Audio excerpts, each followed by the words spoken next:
The Indian Premier League 2022 may be 2 months away, but the hype starts from now. You have a West Indian series, then you have a Sri Lankan series, but the sort of hype around the IPL starts from now. You have all the 10 teams announce their retentions, the sort of players they've bought, the new teams that we have, Lucknow and Ahmedabad. They have drafted 3 players each before the mega auction. I hope it's the last mega auction because IPL is a tournament where teams scout players and then they sort of develop players over the years. So I hope it's the last mega auction, but it's going to be super exciting on the 12th and the 13th. Let's analyze the retentions and then let's preview how these teams are going to go about this mega auction this year. Hello and welcome to Crickpedia. I hope you enjoy this video. Let us start with everyone's favorite, the defending champions, the Chennai Super Kings. Thala's team. MS Dhoni is the kind of ruler in Chennai that you love to see when he's in yellow.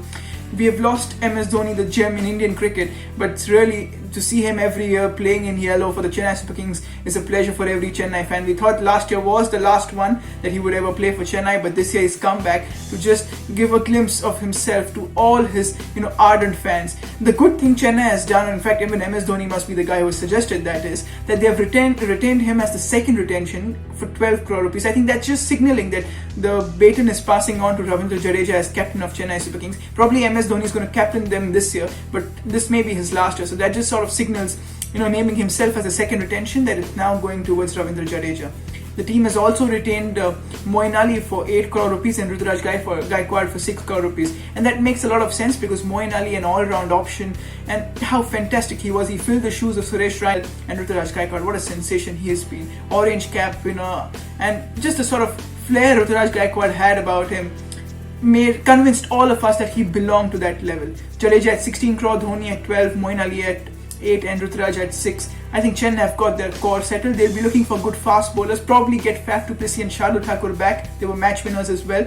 So if they can sort of get their core back, they've already retained a good one. If they can get a few more players, they'll be very confident in this year's IPL as well. Next team, Mumbai Indians. What a successful franchise has the Mumbai Indians been. They didn't qualify last time, but this team certainly has that sort of might about them that inspires so many other IPL franchises as well. Mumbai Indians, obviously the first retention was something everybody expected. Rohit Sharma for 16 crore. Second retention, Jasprit Bumrah for 12 crore. Super exciting player. Third retention is something we'll talk about later. Let's talk about the fourth one, Karan Pollard for 6 crore. And the third retention, they had so many options. I feel Mumbai Indians is one of those sides in this year's IPL that would have said that, can we retain another 10, 11 players? Because they had such a fantastic side, they would want to retain everybody. They would have gone for Quinton de Kock if possible, they would have gone for Bolt if possible, Ishan Kishan if possible. They chose Surya Kumar Yadav for 8 crore. And I feel that's a very value for money buy, or value for money retention, because so much hype about a number 4 batsman, and there would have been such a splurge in the auction for Surya Kumar Yadav. So Mumbai Indians have done well to retain Surya with themselves. What about the Bangalore side? The question again arises, is this going to be Bangalore's year? There are 2 big news in the RCB camp. The first one being that Virat Kohli has been retained, but not as captain. You remember Virat Kohli said that he's not going to captain Bangalore from this season. So that's the reason you have RCB looking for a captain in this year's auction. The second big news is AB de Villiers has retired. I think that won't hurt them a lot. Obviously, as emotional fans, you want AB de Villiers to play, but they found Maxwell last year who was filling AB's shoes and sort of giving them consistent performances. So Kohli, Maxwell, and then they've retained Siraj for 7 crore. Now that's such a wonderful call. They would sort of look for a wicketkeeper, a very good Indian wicketkeeper, so that they can have more foreign options, and then they would look for a fantastic captain. Shreyas Iyer, David Warner, many names in that big auction that's coming up. Can RCB do it? Let's see. Our fourth team, the Kolkata Knight Riders. I'm not really surprised by the retentions. Probably the money they are paying to each of their retentions is what surprised me. Andre Russell, the first retention, you always thought that Andre Russell is a king of that side, but as the years went on, Andre Russell's performances have been going down. 2020, 2021, not great seasons for Russell, but they've still stuck with him because I think McCullum thinks that Russell is such a rare breed in the cricketing world that they want to stick with him, and well, they've paid 12 crore to Andre Russell. Second retention is what I'm actually really curious about. It's Venkatesh Iyer. In the second leg of the IPL, you don't even know who Venkatesh Iyer is. He came in the second leg for the first time, and what a performance that he put up in front of the entire cricketing world. Partnering Shubman Gill over there out in the middle. They didn't retain Shubman Gill, and now he's gone to another franchise. But certainly, they wanted to retain Venkatesh Iyer because he's another rare breed. Because if you notice, He bats, left-handed batsman who can bowl as well, that medium pace. He can give you 2 overs every match, and that's such a rare breed in international cricket and in Indian cricket especially. If you can get that, it's fantastic. Third retention, Varun Chakravarti. How phenomenal has Varun Chakravarti been? He has been that sort of backbone that KKR have been looking for in the spin department. Somebody who can support Sunil Narine, the fading Sunil Narine, who's again sort of come alive. So Chakravarti and Narine as a third and fourth retention, that's really lethal. The thing I was talking about price is that I was actually shocked that Narine, they're only paying 6 crore. What a personality he's been, and they're paying Chakravarti and Venkatesh a little more. They must have debated about that themselves. But certainly the 4 retentions look strong. And let's look at our 5th team, the Delhi Capitals. Now that's another team just like the Mumbai Indians who would have wanted to retain just everybody they had in IPL 2021. What a fantastic franchise has the Delhi team been, consistently performing since the inception of Ricky Ponting as coach. Delhi Capitals has been a different franchise. Now for every post that they have retained, they've retained 4 players. Now all 4 players, you could have alternative good 4 players in that retention side, but they have chosen one over the other. The first one, Rishabh Pant or Shreyas Iyer. They went with Rishabh Pant, and I felt that was the right way to go because they had promised Rishabh Pant that they're going to make him captain for 2021 after Shreyas Iyer's injury. And when Shreyas Iyer came back, they continued with Rishabh Pant. And I think there were a bit of ego clashes in that Delhi Capitals side, and Ponting made sure that there are none. That's the reason he made it very clear to Shreyas Iyer that, you know what, if you want to stay in the side, Pant is going to be captain. That's what they did. Fantastic option, to be very honest. Let's go to the second retention, Akshat Patel. An all-round retention. They had Marcus Stoinis as well. They had a few all-rounders here and there, but they stuck with Akshat Patel because he gives you that left-arm spin, very consistent. They could have also gone with Ashwin, but they decided to stay with Akshat Patel because that sort of batting advantage that he gives in T20 cricket is fantastic. Third retention, you have Prithvi Shaw. Again, you could have had Shikhar Dhawan over there. Prithvi Shaw, Shikhar Dhawan, youth versus experience. Delhi decided to rely on youth. Even though Shikhar Dhawan has been just fantastic and only second to KL Rahul in so many years of the IPL in terms of scoring runs, and that's the reason I feel he could have been in that side, but they've decided to go with Prithvi Shaw. And their fourth retention, Nortje or Rabada. They've stuck with Nortje. Now that's a little bit tricky because Rabada has bowled in India and has the experience of playing in India. Now if the IPL is in India, Nortje hasn't really bowled in India. How good is he going to be in these conditions? He was fantastic in the UAE. Can he be the same in India? Well, that's something that they have taken the risk, and hopefully it pays off for them. Now let's look at our 6th team, the Rajasthan Royals. They retained 3 players and 3 really, really good players. Sanju Samson, they made it very clear he's going to be captain for them. 14 crore first retention, fantastic. Second retention, I felt that I was actually bemused that why didn't they actually go for Ben Stokes or Jofra Archer. I think they knew that they're not going to play in this year's IPL and they have sort of pulled out of this year's IPL, and that's why they went with Joss Butler for 10 crore. He is a fantastic buy, scored 100 for them last year. He was unbelievable, Joss Butler. Had to leave mid-season, could not play the second half of the IPL, but once he's back in this year's IPL, I think that's going to be a big boost.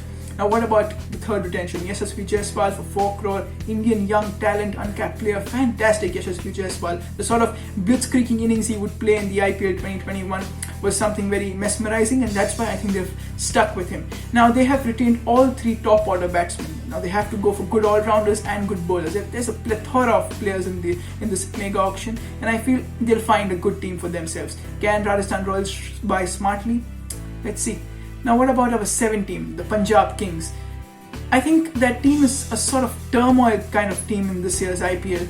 The very, very unfortunate incident of KL Rahul leaving that side, and many players in the past have wanted to leave Punjab Kings. I think that's something they have to really work on relationship with players. Now they've stuck with Mayank Agarwal, he's fine being there. If they're actually going to look to make him captain, they should actually communicate with him and say that you are captain, you build this team the way you want to build this team. Not something that they did with the previous captains, because Punjab, I think the number of seasons they've played, they've had that many captains as well, and that's something really disappointing for a franchise, and especially in such a prestigious league. But with that, they have retained Arshdeep Singh, that young left-arm sensation, fantastic left-arm pace bowler. He's made them win a lot of matches. So Mayank Agarwal and Arshdeep Singh, 2 retentions only for the Punjab Kings, and they have to do a lot of buying in this year's auction. Are they going to splurge or are they going to go value for money?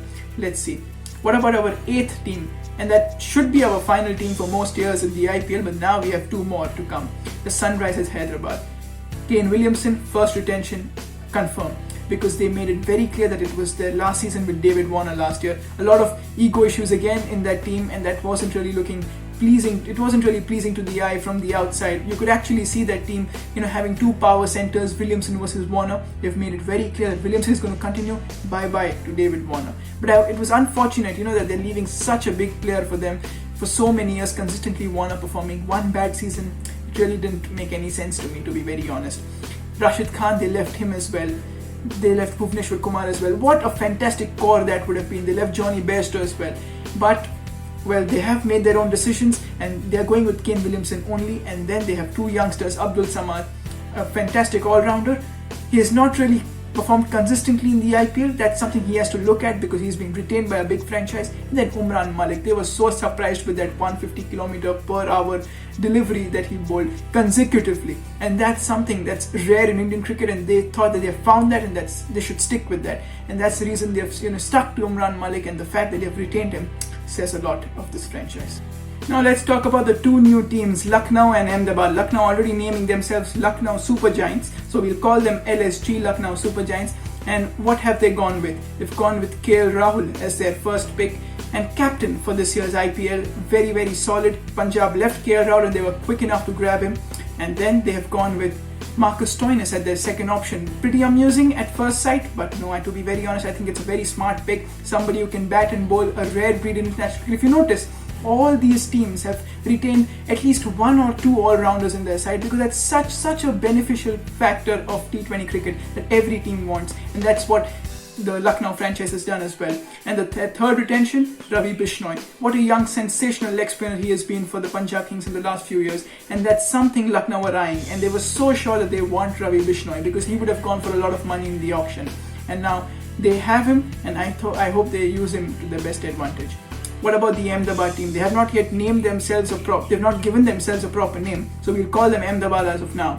Three big retentions. The first one, Hardik Pandya. That just means that Hardik Pandya no more is going to be with the Mumbai Indians. Will Krunal Pandya join him over here as well? Let's see. Second retention, Rashid Khan. Fantastic choice for the Sunrisers Hyderabad, but they left him, so now Ahmedabad has picked him and, well, they'll use him fantastically. Third pick, Shubman Gill. The KKR side didn't retain him, so Ahmedabad looked at him and said, we need an opening batsman, a dashing opening batsman. And then Shubman Gill was right up there in that list. And that's the reason, three fantastic retentions. So these are our 10 teams and their fantastic retentions that they have done in this IPL. Let's see, it's going to be a fantastic mega auction because you have so many big names in the auction. You have Chahal, you have the Chahals, you have the Rainas, you have the Warners, you have the Ayers. You have so many names that have previously not been in auctions because they were always retained by their franchises. And this time, they're going into the auction. Which team is going to bid for which player is something. It's going to be suspense. It's going to be a memorable auction. So wait for 12th and 13th Feb. It's something you don't want to miss. Enjoy this cricketing fun. Do like, share and comment. And do subscribe the channel and press the notification bell for my further videos.